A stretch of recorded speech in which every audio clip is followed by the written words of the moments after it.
जैन दोस्तों, आज हम बात करेंगे बीईओ अर्थात block education officer. Block education officer में जो शिक्षा का सिद्धांत है, उनका सिलेबस क्या है, उन्हीं सिलेबस की चर्चा करेंगे। पूरी वीडियो को ध्यान से देखिएगा। जैसे स्क्रीन पर आप देख रहे हैं, पहला सेक्शन में शिक्षा मनोविज्ञान है।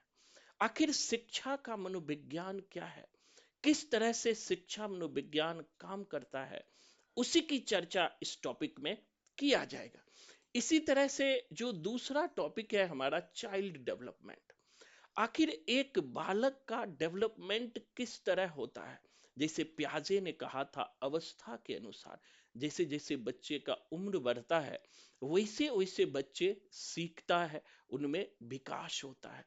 और इसी तरह बाइगॉस्की ने कहा था कि बच्चों का विकास सामाजिक और सांस्कृतिक प्रक्रिया अर्थात जेड अर्थात एसके फोल्डिंग के द्वारा होता है। इन सब की चर्चा सिलेबस में है और क्लास में भी हम करेंगे। इसी तरीके से अगर हम देखें तो है अधिगम। अब देखो कि अधिगम जो है दोस्तों, अधिगम में हम लोग पढ़ते हैं लर्निंग, कि जो आपके सिलेबस में भी लर्निंग लगा हुआ है। अर्थात लर्निंग का मतलब क्या होता है, यानी बालक किस तरह सीखते हैं। अधिगम का मतलब होता है सीखना। बालक बचपन से लेकर युवा अवस्था तक किस तरह सीखते हैं, उनकी सीखने की प्रक्रिया क्या है, और कैसे कैसे सीखने की प्रक्रिया में बदलाव होता है, उन सब की चर्चा इस टॉपिक में किया जाएगा। और आपके सिलेबस में भी ये टॉपिक है। तो इस तरह से जो हमारा चौथा है, अभिप्रेरणा। चौथा जो सिलेबस का पार्ट है वो है अभिप्रेरणा। अभिप्रेरणा का मतलब दोस्तों होता है मोटिवेशन, कि बालकों के शिक्षा के विकास में मोटिवेशन किस तरह महत्वपूर्ण भूमिका निभाता है।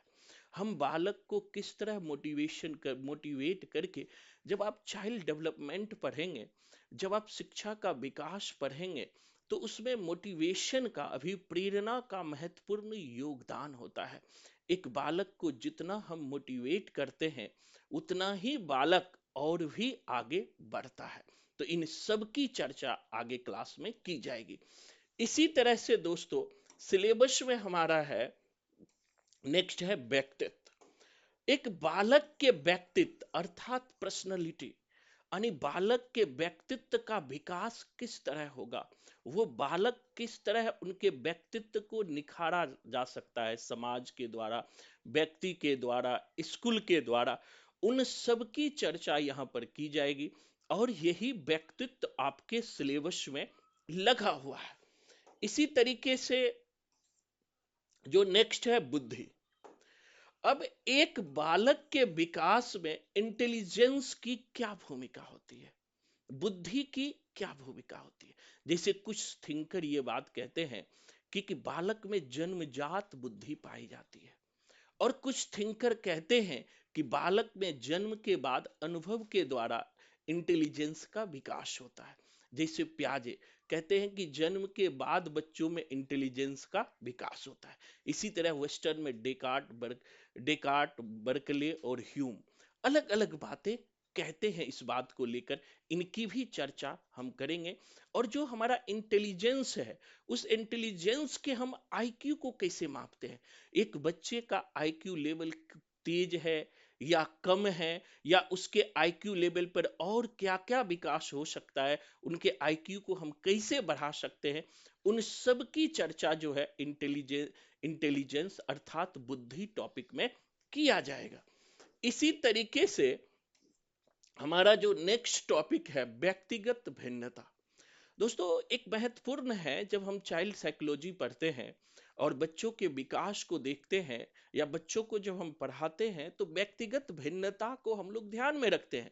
और चूंकि आप ब्लॉक एजुकेशन ऑफिसर बनने जा रहे हो, शिक्षा का अधिकारी बनने जा रहे हो, तो बच्चों की व्यक्तिगत भिन्नता आपको पते होना चाहिए।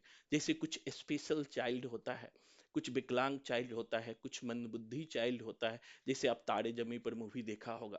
तो उन बच्चों को पढ़ाने के लिए एक अधिकारी के रूप में एक महत्वपूर्ण भूमिका आपकी और भी बढ़ जाती है। या कोई ब्लाइंड चाइल्ड होता है, तो यही व्यक्तिगत भिन्नता को हम किस तरह ध्यान में रखेंगे, इसी की चर्चा यहाँ पर है और इसी को विस्तृत रूप में हम करवाएंगे।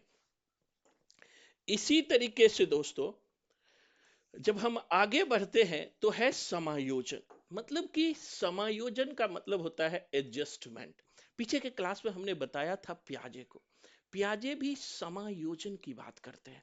समायोजन का मतलब क्या होता है कि जो बच्चे होते हैं वो पूर्व ज्ञान और वर्तमान ज्ञान को जोड़ करके दोनों का समायोजन करते हैं।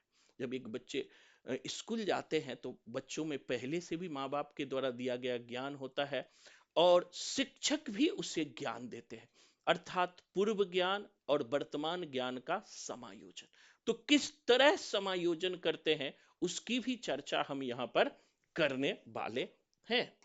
अब देखिए नेक्स्ट जो टॉपिक है 99 टॉपिक है सृजनात्मकता।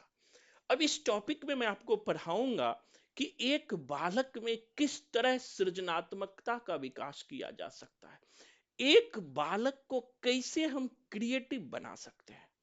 और चूंकि बीईओ आप बनेंगे, ब्लॉक एजुकेशन ऑफिसर बनेंगे, तो आपकी जिम्मेदारी होगी कि अब बालक को क्रिएटिविटी बनाइए, बालक में सृजनात्मकता का विकास कीजिए, बालक कुछ सोच सके, बालक खुद कर सके। तो इस टॉपिक में इसी की क्रिएटिविटी की चर्चा की गई है, सृजनात्मकता की चर्चा की गई है। तो इनको ध्यान में रखिएगा। इसी तरह 10वां टॉपिक हमारा है विकास तथा विकास तथा शिक्षा तथा शिक्षा में अनुप्रयोग। अब 10वां टॉपिक जो है वह है विकास तथा शिक्षा में इनका अनुप्रयोग।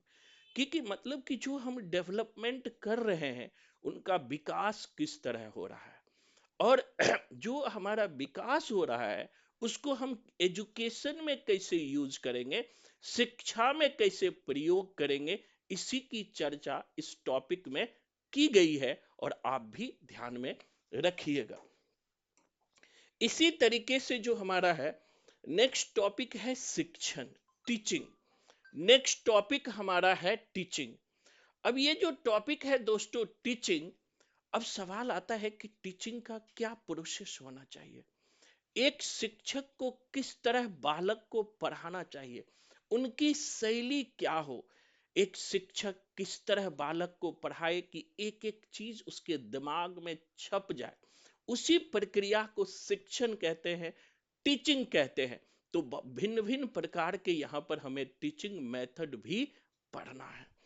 इसी तरीके से हम लोग जो है पढ़ने वाले हैं अनुदेशन। अब है अनुदेशन कि हम किस तरह एक अधिकारी के रूप में आप अपने अंदर के जो स्कूल होंगे उसे किस तरह अनुदेश देंगे, किस तरह अनुदेश में यूज करेंगे, उसी की चर्चा इस टॉपिक में की गई है। नेक्स्ट टॉपिक है सिलेबस में मापन और मूल्यांकन, मेजरमेंट एंड एवोल्यूशन। यानी कि यह टॉपिक एक ऐसा टॉपिक है कि हम बच्चों का मापन कैसे करेंगे, बच्चे कितना एजुकेशन लिया है उसका हम मूल्यांकन कैसे करेंगे, मूल्यांकन के कितने प्रकार होते हैं, उसी में मात्रात्मक मूल्यांकन क्या होता है, गुणात्मक मूल्यांकन क्या होता है, सतत मूल्यांकन क्या होता है, हर प्रकार के मूल्यांकन की चर्चा इस टॉपिक में किया जाएगा जहां से बार बार सवाल पूछा जाता है। इसी तरह से क्रियात्मक अनुसंधान, एक्शन रिसर्च। दोस्तों एक्शन रिसर्च क्या होता है, जब कोई समस्या उत्पन्न हो जाती है तत्कालीन समस्याओं के समाधान के लिए ही एक्शन रिसर्च का यूज किया जाता है। जैसे आप एक अधिकारी है, आप एजुकेशन अधिकारी हैं और आपके सामने कोई तुरंत समस्या उत्पन्न हो गई, तो उन समस्या को दूर करने के लिए आप क्या करेंगे, किस प्रकार के वर्क करेंगे, इसी में एक्शनेबल रिसर्च यूज होता है। एक्शनेबल इसीलिए एक्शन रिसर्च की भी टॉपिक है। और एनसीएफ 2005 ये बहुत इंपॉर्टेंट है, जब मैं आपको पढ़ाऊंगा तो हर एग्जाम में खास करके पूरे भारत में जहां भी बीईओ का एग्जाम होता है यहां से 3-4 क्वेश्चन फिक्स होता है।